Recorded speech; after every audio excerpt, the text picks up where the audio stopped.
आदी होने लगी हूँ। मुझे इनसे जो बातें करनी है वो ना आपकी मौजूदगी में होंगी ना कैंटीन में, इसलिए प्लीज इन्हें जाने दीजिए मेरे साथ। ये नहीं जाएगी। तुम्हारे इस होने वाले बच्चे को इस बदनामी से बचाने के लिए कि उसका बाप मुसलमान बन गया है, वो मुकदमा वापस लेने को तैयार हो गया। अगर शबनम नहीं आई या उसने शिकायत की कि उसे तंग किया जा रहा है तो आप देखिएगा मैं उन लोगों का जीना हराम कर दूंगी। मुझसे बाम लगवा लो, मैं समझूंगा कि तुमने मुझे माफ किया। मैंने तुमसे सबक लिया और तौबा की। मुझे गुनहगार न बनाइए। मैं वादा करती हूँ अब से ऐसी कोई चीज नहीं करूंगी जो आपको नागवार गुजरे। मैं तो बस ये चाहती हूँ कि इस घर की इज्जत हो, आपकी इज्जत हो, मुझ पर या आप पर कोई इल्जाम ना लगाए। बस आप दो बातें मत कीजिएगा। एक तो मेरी पहली मंगनी की बिना पर मुझ पर शुबा मत कीजिएगा, और दूसरा वो जो नौकरानी मेरे घर से आई है उसे इतना दर्जा मत दीजिए कि इस घर में वो मुझे अपने आप से बराबर की समझे। तौबा तौबा तौबा। ये क्या कर रहे हैं? बचपन में मैं जिस मदरसे में जाता था वहाँ के मौलवी हमसे कुछ भी गलती होने पर हमसे तौबा करवाते थे। मैंने 3 बार तौबा की। पहली बार मैंने तौबा की तुमसे मंगनी की बात उठाने के लिए, दूसरी बार नौकरानी के साथ ताश खेलने की बात करने के लिए, और तीसरी बार मुझसे अनजाने में कोई गलती हो गई हो उसके लिए। आप कितने अच्छे हैं।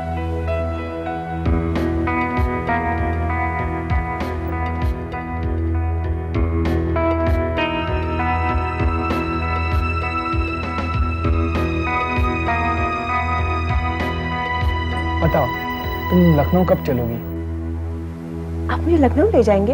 हाँ हाँ, और हम भी चलेंगे। कसम खा के कहिए। मेरा हाथ सर पर रखने से क्या होगा? अपना हाथ दो, देखो ये सच्चा धड़कता है या झूठा।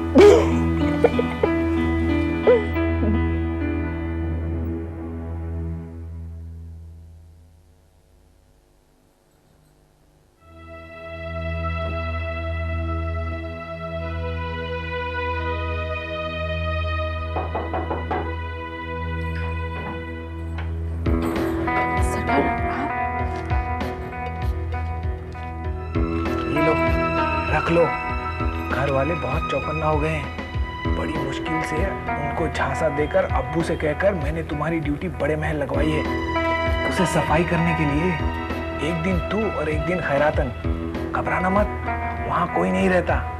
जिस दिन तेरी ड्यूटी होगी ना उस दिन मैं आ जाऊंगा। ना कोई पर्दा, सिर्फ तू और मैं। क्यों, ठीक है ना? और हाँ, जब तक मैं लखनऊ से लौट कर नहीं आता तू न मेरी तरफ देखना न मेरे सामने आना। बेगम साहिबा को लगे कि तेरे मेरे बीच कुछ नहीं है, ठीक है? हाँ? अब मैं जाता हूं।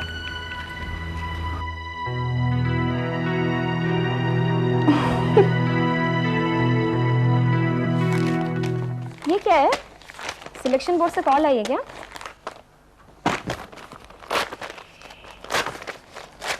ये क्या है? नमाज बख्शवाने जाऊं और कोई मेरे गले में रोजे डाल दे, I am not going to accept. मैं गई थी एनसीसी की किट लौटाने और अपना सी सर्टिफिकेट लेने, और इस सीओ के बच्चे ने भरवा लिया मुझसे सर्विसेज सिलेक्शन बोर्ड का फॉर्म कि मैं एयरफोर्स में कमीशन ले लूं।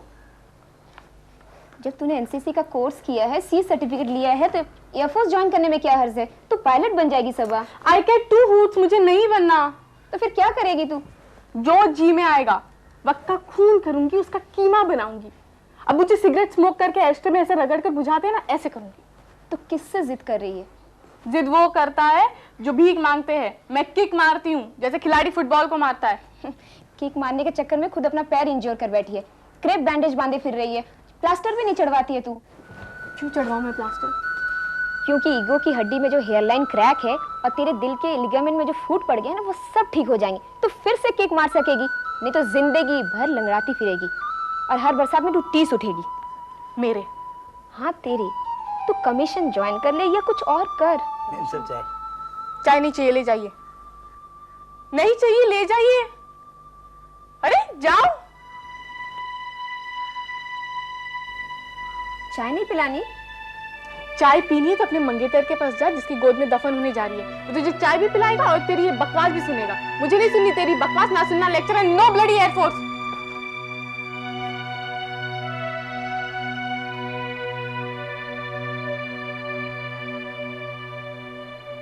तुम मरी नहीं, अभी तक बैठी है, शर्म नहीं आती बेगैरत? दोनों का मतलब एक है। क्या? बेशर्म और बेगैरत। तू क्या है? एवरीथिंग एक्सेप्ट भगोड़ा।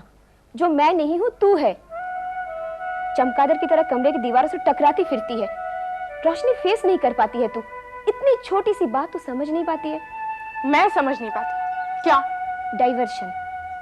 जब दिल में कोई बात फांस बनकर बैठ जाए तो ध्यान को बटाओ, किसी और काम में ध्यान दो। इससे एनर्जी को दूसरा रास्ता मिलता है और इसकी तुझे बहुत जरूरत है क्योंकि तुझमें बहुत एनर्जी है और जिसे तू खालिद से मिलने के बाद कंज्यूम नहीं कर पा रही है।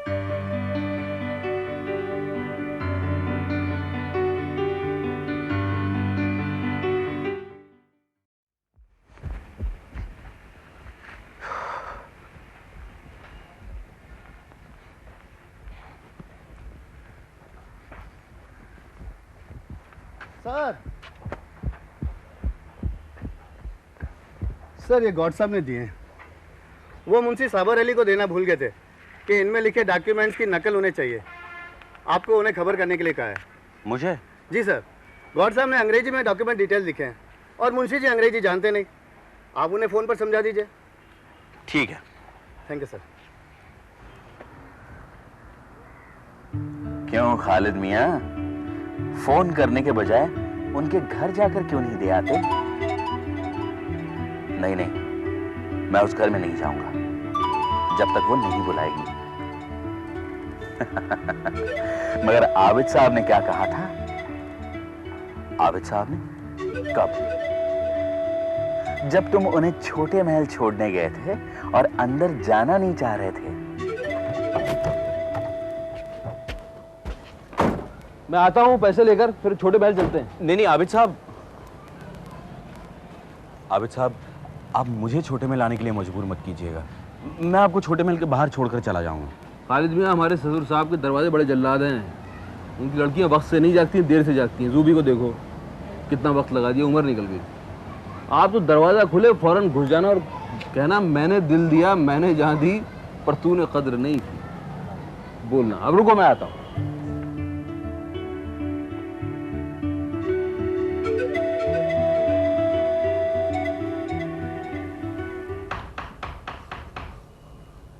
आप देख रहे हैं या मैं देखूं? मैं देखता हूँ।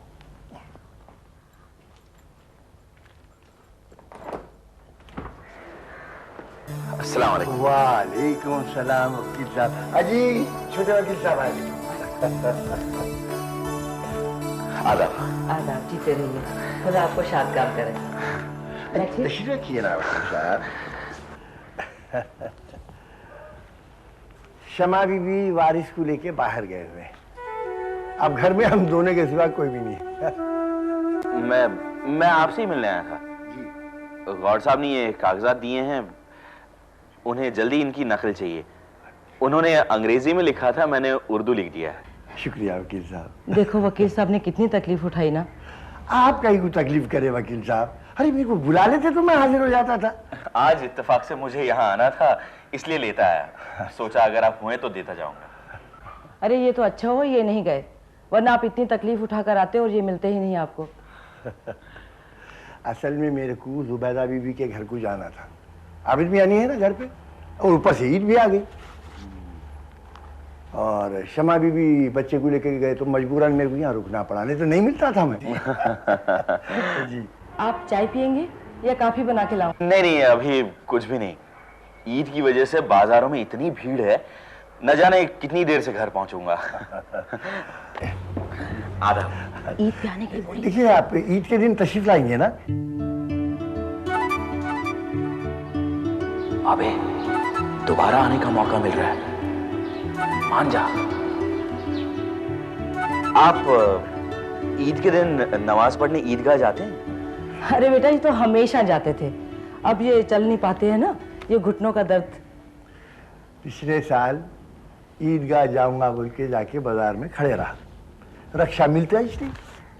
अव्वल तो ईद के दिन रक्षे कम चलते, दूसरा कोई इत्तेफाक से रिक्शा आ भी गया तो हम जैसे बूढ़ों की कहाँ चलती। जो जवान है, जिनकी बदन में ताकत है, भागते ही उचक के जाके रक्षा में बैठ जाते, चले जाते। फिर आप ईद के दिन तैयार रहिए जी। मैं कार में ईदगाह जाऊंगा, आपको लेता हुआ जाऊंगा। सलाम।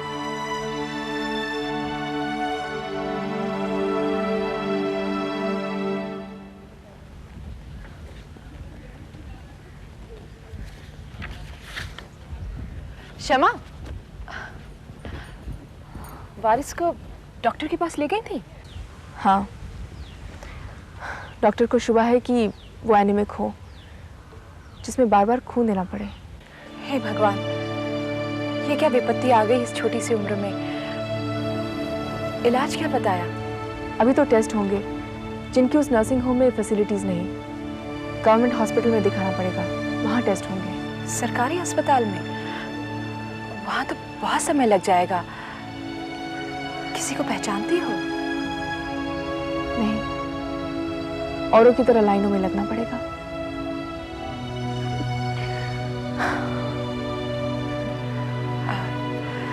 तुम्हारे तो फाइनल एग्जाम समीप है, तुम पीरियड्स कैसे मिस कर सकती हो?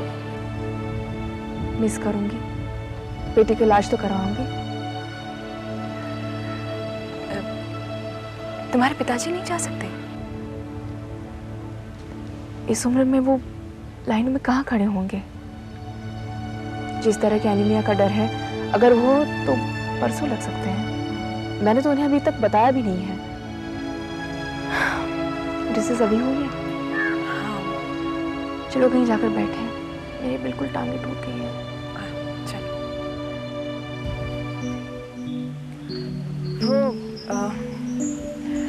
तुम्हारे बहनोई, वो आबिद साहब, तुम उनसे बात क्यों नहीं करती? वो अस्पताल में जरूर किसी को पहचानते होंगे। वो है ही नहीं, पार्टी के काम से बाहर गए हैं। और होते भी तो पहले अम्मी अब्बू को बताना पड़ेगा, नहीं तो कहेंगे हम कुछ नहीं रहे। फिर उनके टोने टोटके घर के इलाज शुरू हो जाएंगे। उन्हें क्या पता कितनी सीरियस बीमारी है।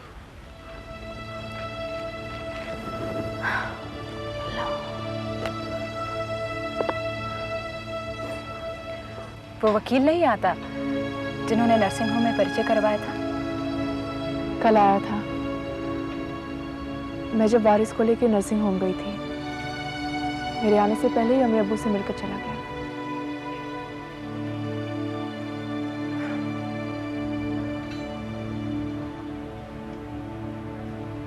क्या देख रही हो? कुछ नहीं।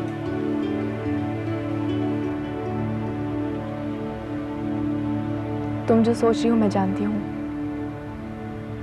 जब डॉक्टर ने कहा गवर्नमेंट हॉस्पिटल में जाके टेस्ट कराइए, तो उसी का चेहरा मेरे सामने आया। लेकिन मैं उसे कुछ नहीं कहूंगी। मुझ जैसी को अगर अपनी बागडोर अपने हाथ में रखनी हो तो अपनी टांगों पर खड़े होके क्यों में खड़े होने की आदत डालनी पड़ेगी। नहीं तो मदद करने वाला कहीं भी और कभी भी ले जा सकता है।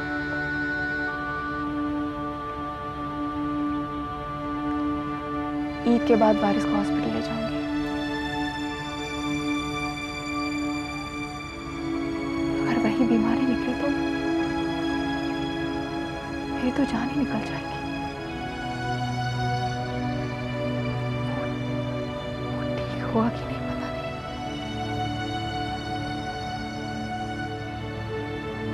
इलाज कितना लंबा चलेगा, मैं पढ़ूंगी या उसका इलाज करवाऊंगी?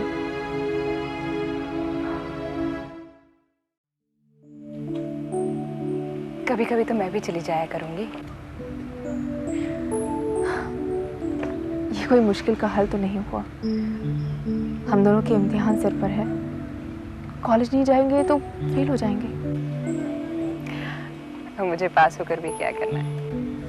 और मैं वकील बनकर भी क्या करूंगी अगर मेरा बेटा ही ठीक ना हुआ।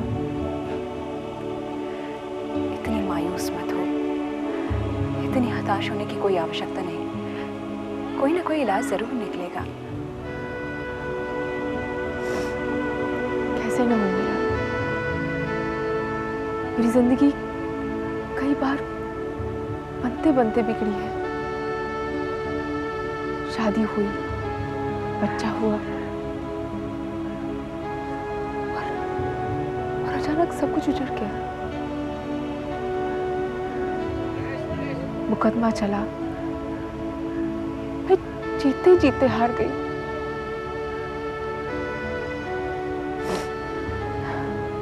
बीए पास किया, एलएलबी की आस लगाई,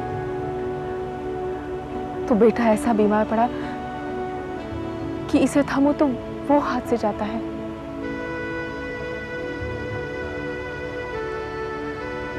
हमदर्दों की कमी नहीं, पर कैसे मदद मांगू और किस रिश्ते से मांगू?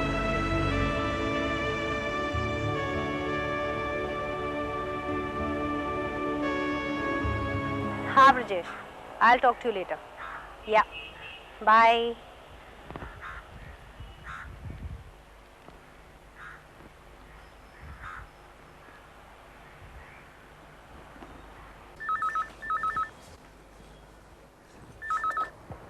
जी नफीसा जी, ईद मुबारक। आपकी बेगम कहाँ है?